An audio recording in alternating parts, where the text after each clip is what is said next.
Hello and welcome everyone to the third of a series of 10 presentations on the top competencies toward Vision 2030 presented by Guapalita. I am Karin Goldkova. I'm your moderator. I'm a certified EFT practitioner and coach for highly sensitive people. And today I'm very excited to welcome Rhonda. Hi, Rhonda. Hi there. Hi. And Rhonda Bowen is a global strategic communication guide for over 30 years. So she has 30 years of experience. She's an American living in Germany since 1983, and she has worked with people from more than 70 countries. Rhonda has brought insights and support to thousands of best professionals. Those are business, engineering, and science and technology professionals since 1988. Through improved communication, her clients save resources and enhance their success.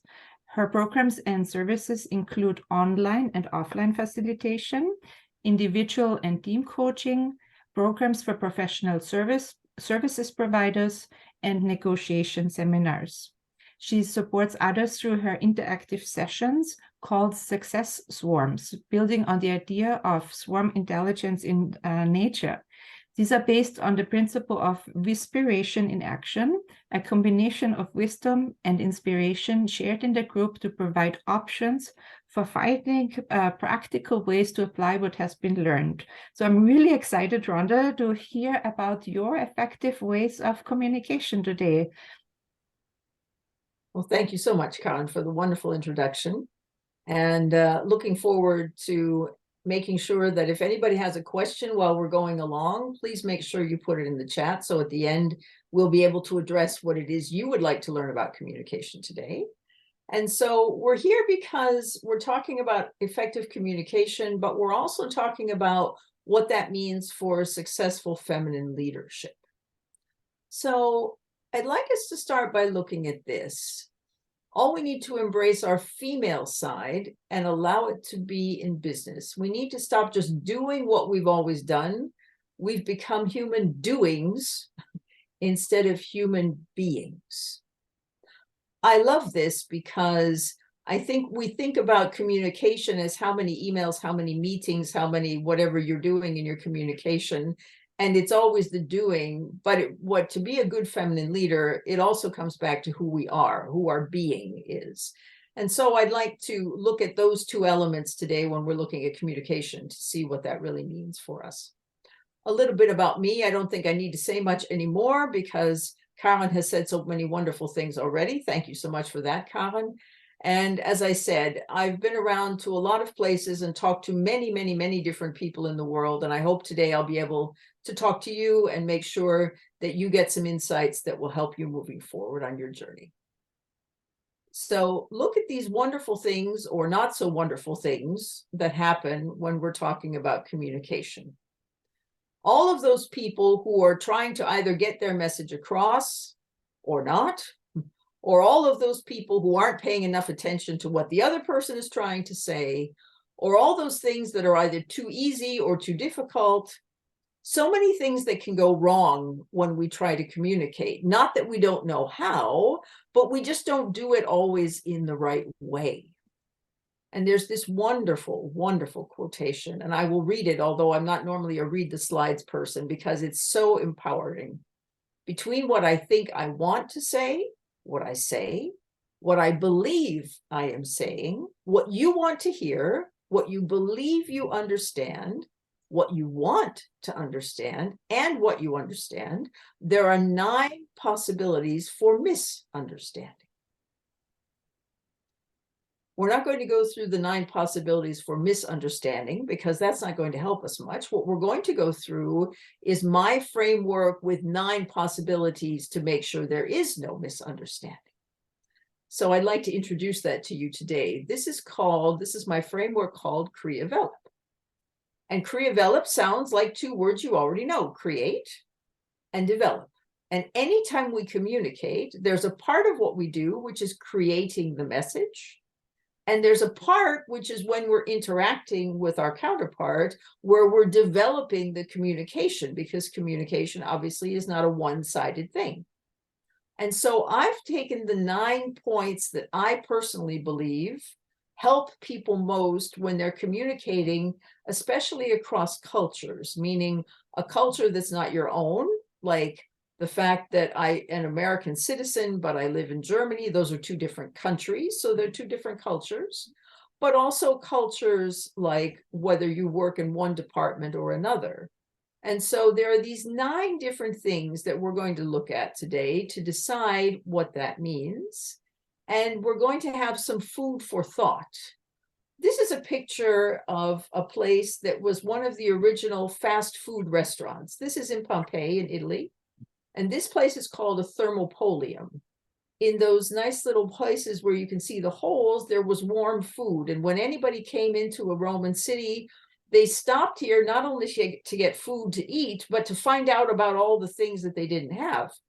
It was the first kind of a fast food restaurant and a place to get information. So today we're going to look at some food for thought, not food for eating. But of course, when we talk about food and we're talking about creating food, the first thing we need are utensils. And these are the real utensils they found in Pompeii. And our utensils for communication are culture, attitude, and personals. That means cap. And cap is the thing, like a cap on your head. It's the thing that goes on top of everything else. It's the thing that's always there, no matter what else is going on. So let's take a look. Culture, as I said, is not only what your passport says or what address you live at, but as I said, if you're in a company and you work in the engineering department and you must go and talk to a salesperson, there's a good chance there are 2 very different cultures as well. And it doesn't always work out the way it should. Just as if you go to a foreign country and you don't speak the language, there are lots of engineers who don't speak sales and salespeople who don't speak engineering, and vice versa. So it makes a big difference. So it's not only your national culture, but also your corporate culture that can make a very big difference. Our next utensil is your attitude. What do you feel about communicating with other people? You notice the quotation here, people may hear your words, but they feel your attitude. I'm sure you've been in a meeting where you said, I really don't want to be here, but my boss sent me, or I had to come because this guy came to visit and I don't really like him, but I still have to be there anyway. That comes through. Your attitude comes through whether you actually think it does or not. And that's the important thing to remember when you're coming into something. The attitude is a very, very important part of what you're communicating. And the third utensil, the third thing here is personals, everything that has to do with your style, your personality. For example, are you more introverted or more extroverted? Do you like making statements or do you like asking questions? Are you an expert on the subject you're talking about, or do you know almost nothing about it and you're just trying to learn? Those are all those personal aspects that play a very, very big role in every communication situation we're in, and they all affect in different ways depending on which of those things are important for what we're talking about. So let's move to the next set of 3 in Kriya. This is called VEO, sounds like CEO, so that's something you could probably easily remember. VEO stands for view, expectation, and objective, and these are the things that are going on in the time when you're setting everything up for a specific conversation. It's like baking bread. This is a picture of real bread they found in Pompeii after the volcano went off, and this is the real bread they found in an oven. And this is the recipe. If you would like to bake this bread, when you check the PDF later, you can do that as well. They can actually bake this bread that was actually found, it's over 2,000 years old, in Italy. And so what view are we taking of things? What are our expectations and what objectives do we have? That's why we're planning. Those are all the things we're putting into the cooking or the recipe for our communication. So the first thing is the view. What is your perspective? What level of knowledge do you have about the subject? Are you a real expert at something, or are you just a beginner and trying to figure this out? Have you ever talked to somebody about this before, or is it the first time? All of these things make a very big difference, because the way you look at something And your amount of background or experience with that thing makes a very big difference on how you actually communicate your ideas in that particular situation. Then we have expectations. The view is what we bring already. The expectation is, what do we want to get out of this? If you're the speaker, as today, I'm not here to make sure that I feel good about things. I'm here to make sure that hopefully you will get some new input that will make it easier and better for you to communicate. That's my expectation. I don't know exactly what your expectation was when you came, but if you want to have good communication, the more you know about everybody's expectations and making sure they match is a huge, huge part of making sure you have good communication. Then the objective, that's what should be happening at the end of this communication. Are we in a meeting and we all have to make a decision and we all have to put up our hands and vote? Are we, I'm the boss and I'm telling you what you have to do and just giving you instructions? Those are two totally different ways of looking at communication. And therefore, knowing what the objective is, what everybody wants to be getting out of this by the end, is a very, very important aspect of good communication. And then we have the best part. That's the end. That's when you actually have the meal. This is part of the wall in the dining room, if you will, of this restaurant in Pompeii. And we're now back to LER, which sort of sounds like learn. This is what we learn while we're in the conversation. These are the things that make a difference, not in the planning, not in our background, but what actually happens when we're in the communication. So there's a matter of language, there's a matter of expression, and there's a matter of ratio.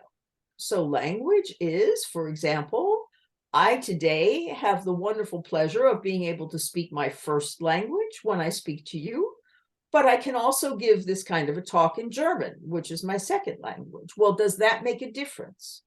Does it make a difference whether you're listening to me in your first language or a second or a third or whatever? We're online. We don't have so much body language online. Do we have more body language when we're in person? Yes. What do all of those things mean for what it is that we're saying? And those are all developing and happening while we're in the conversation itself. Expression. Expression sounds like something from art or something. That's not what I mean. What I'm saying is, how do you like to express your message? So today it's a combination. It's you're hearing my voice, but you're also seeing my face, and you can see what is happening on the slides. There are people, for example, who love meetings. They would go and have every day they would have a meeting and discuss things. There are other people who say, don't make me go to another meeting, just send me an email. I don't want to go to a meeting. That there's a different preference for expression. And therefore, it's really important to understand what are your preferences, how do you like to express yourself, but knowing what the other people you're working with, how do they like to express things? How do they like to take things in? There are people who love words. There are people who love pictures. I'm trying to give you a little of both to see if that helps.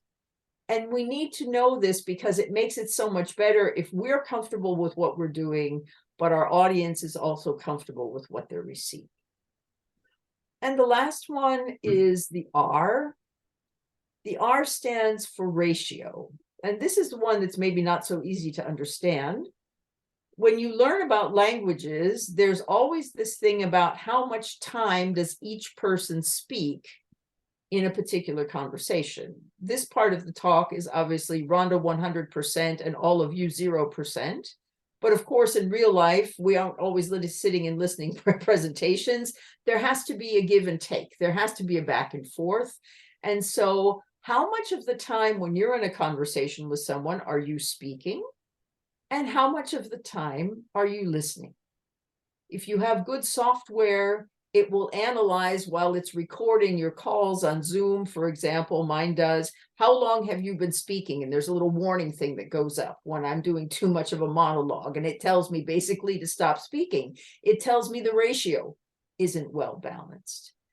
But it also has to do things like not only actively listening to what's going on, but then waiting to give an answer until somebody has really asked the question. making sure that if you ask a question and the answer comes, does everybody really understand? That has a lot to do with making sure that the ratio is equal, not only the speaking time, but making sure that the understanding time is also in good balance. So those are the 9 steps, and the ways these often show up in communication in our wonderful global world are, for example, those of us who are on the call today, we're all in different time zones.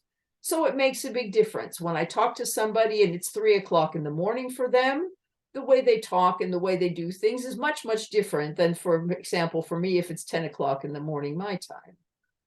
What's happening with all the legal aspects of what we say and what we communicate and what we write? If we're doing business with someone, and in leadership, that's often the case, what's happening in the transaction?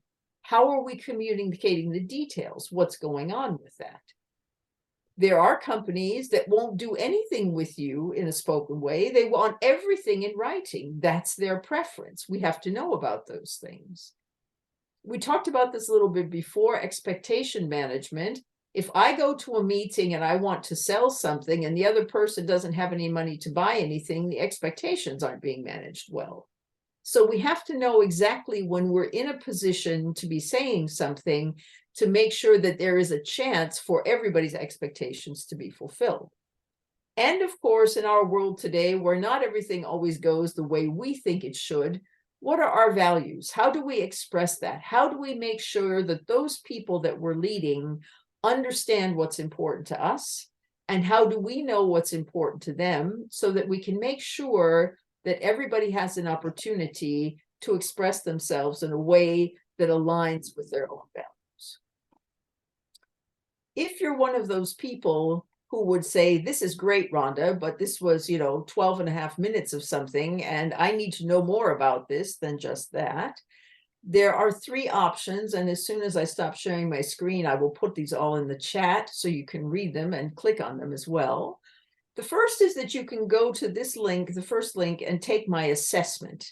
It goes through many, many questions about all of these things that we talked about today in the framework, gives you a system where you can have points and see how well you're doing in your communication now, goes into Creavelop in a little more detail, so you have it in writing if you prefer writing, and then we'll have a chance to get in touch with me at the end of the assessment if you have any questions. If you just have a totally different question and would like to write me an email, if your email is a preference, then write me an email at this address. And if you say, no, Rhonda, I don't like writing things, I like talking to people, then use this link to make sure you set up a call, and we'd be able to then sit down and talk about whatever is happening in your communication at the moment. I'd like to thank you so much.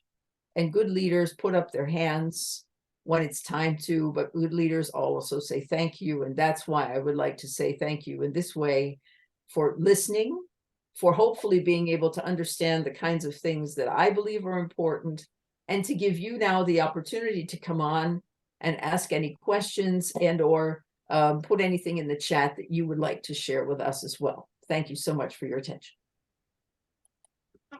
Thank you, Rhonda, for your time and your expertise and wonderful presentation. I love the picture and the story of Bombay. Wonderful, thank you. We have some questions here, Rhonda, and one of them is, how do you communicate your professional values? How do I communicate my professional values? Yes. Wonderful question. I think it's so important for us to understand, first of all, who we are. And a lot of us don't spend the time doing that as much as we should. Values are one of those things that come from very deep within inside of us. And sometimes it's very hard to explain to somebody and say, this is important to me, or I really need to be having this because this is important for my life. I think one good way of doing that is making sure that everybody has an opportunity to express what they think is important, especially in meetings. Often not everybody gets a chance to speak. If there's something that's controversial, people are not really sure what the other people are thinking, and therefore they're not sure if they want to be saying anything. two things that I do with value. One, I could do any time of year. I also have a values assessment. If you're not only interested in a communication assessment, I also facilitate a values assessment. Get in touch with me if you're interested in that. And in October every year, there's an organization called World Values Day. And I have, in the last year and again this year, I will be speaking at the World Values Day conference online. And that's a whole day just to talk about values. So if you'd like more information about that, please get in touch. And I will send you the link as soon as the new website is up and everything has been set up for that, so you can see exactly all the wonderful things that are going around about values. It's a beautiful day in October to get in touch with this. That sounds really interesting, because when we have our values straight, then we know it makes communication easier and simpler, because then it's more direct, right? And with how we express ourselves, and we are clear about our objectives and what we are expecting. Is that correct? Exactly. And not only that, but if you talk to someone and you realize that your values are very different, you have two basic opportunities. You either say, okay, your values are very different from mine. It's like the old negotiation phrase, we will have to agree to disagree. It's okay not to have the same values, but what's really important is that we express that we respect the other person's values, even if they're not exactly the same as mine. The wonderful thing about the world and the wonderful thing about leadership, especially from a feminine perspective, is we are all in a group because we bring different things into the group, and variety is so important in our lives. It's one of the 6 core needs that we all have. And if we all were all the same and we all looked like little robots and clones of each other, we wouldn't have all of the wonderful diversity that we have in our lives. So we should be grateful for the fact that there are so many different values, but we need to make sure that we respect everyone's values, even if they're not exactly the way ours are. So can I ask you something else, Yes, Rhonda? please. You've worked over 30 years in over like in 70 countries, so you had exposure to so many cultures and different ways of communication.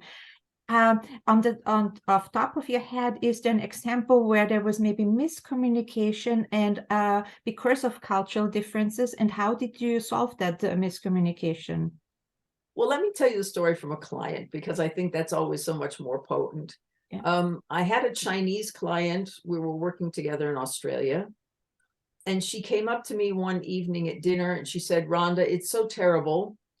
She was the head of a department in the Chinese office of a big European company. And when people came from the headquarters, usually men, usually very tall, usually very Western, very European looking. Mhm. And this wonderful Chinese lady who had a PhD from a university in the Netherlands, but this was very short, very small little lady. She would walk into the meeting room and one of these gentlemen would walk up to her and say, excuse me, do you know when the coffee is coming? Ooh. And she always said, those gentlemen who always asked me about the refreshments were very surprised that when the meeting started, I was the one standing in the front and running the meeting. And she said, Rhonda, I can't tell them, no, I'm the boss. I don't know what time the coffee is coming. How do I make sure that they don't think that I'm the service lady who's bringing the tea or the coffee or whatever? And we thought about that because she wasn't an outspoken, here I am kind of a person. And I said, well, you know what? Why don't you find something? You don't see it very well today, but I'm wearing a scarf, for example, that's from Cambodia. Mhm. I don't know many people who are running around wearing scarves from Cambodia. And I said to this lady, find a scarf or a piece of jewelry or something that a service lady would not wear. Mhm. Because you're giving a signal to these people without saying anything. If you're wearing a really nice brooch or a necklace or something, service people wouldn't be wearing that. So people are not going to mistake you for being somebody that you're not. 3 years later, I was working in Japan, again for her company. She came running up to me in the hotel lobby at breakfast and said, Rhonda. And she was so nice and so friendly. And I had to stop and think for a moment because I didn't expect her there. And then she said, Rhonda, your advice worked so well. And I hadn't even remembered what the advice was because it was such a long time and I hadn't spoken to her in the meantime. She said, when I went home from Australia, my daughter and I went out and we bought 3 or 4 really, really pretty nice pins. And now I wear those when all the guys come over from Europe and nobody asks me anymore about the refreshments.